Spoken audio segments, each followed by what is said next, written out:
2024లో జరిగిన మహారాష్ట్ర అసెంబ్లీ ఎన్నికలపై కాంగ్రెస్ అగ్రనేత రాహుల్ గాంధీ మరోసారి సంచలన ఆరోపణలు చేశారు.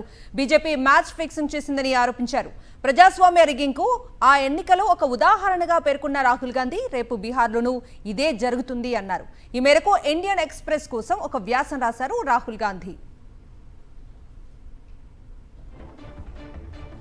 మహారాష్ట్ర అసెంబ్లీ ఎన్నికల్లో విజయానికి బీజేపీ మ్యాచ్ ఫిక్సింగ్ ఆపరేషన్ నిర్వహించిందని రాహుల్ గాంధీ ఆరోపించారు.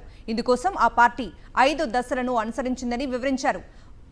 ఎన్నికల కమిషన్ నియామకం కోసం ప్యానెల్ను రిగ్ చేయటం, రెండవది జాబితాలో నకిలీ ఓటర్లను చేర్చటం, మూడవది ఓటర్ల సంఖ్యను పెంచటం, నాలుగవది బీజేపీ విజయం సాధించాల్సిన చోట బోగస్ ఓటింగ్ని ప్రోత్సహించటం, ఐదవది ఆధారాలను దాచిపెట్టడం అని రాహుల్ గాంధీ ఆ వ్యాసంలో రాశారు.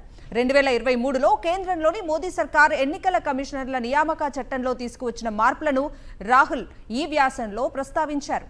మహారాష్ట్ర ఓటర్ల జాబితాలో జరిగిన అవకతవకలను ఈ సందర్భంగా అంకెలతో సహా వివరించారు రాహుల్ గాంధీ.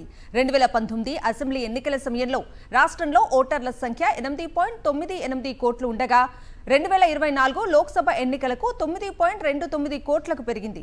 5 ఏళ్లలో 31 లక్షల పెరుగుదల నమోదైంది. అయితే నవంబర్లో జరిగిన అసెంబ్లీ ఎన్నికలకు ముందు ఈ సంఖ్య మరో 41 లక్షలు పెరిగి 9.70 కోట్లకు చేరుకుందని రాహుల్ పేర్కొన్నారు.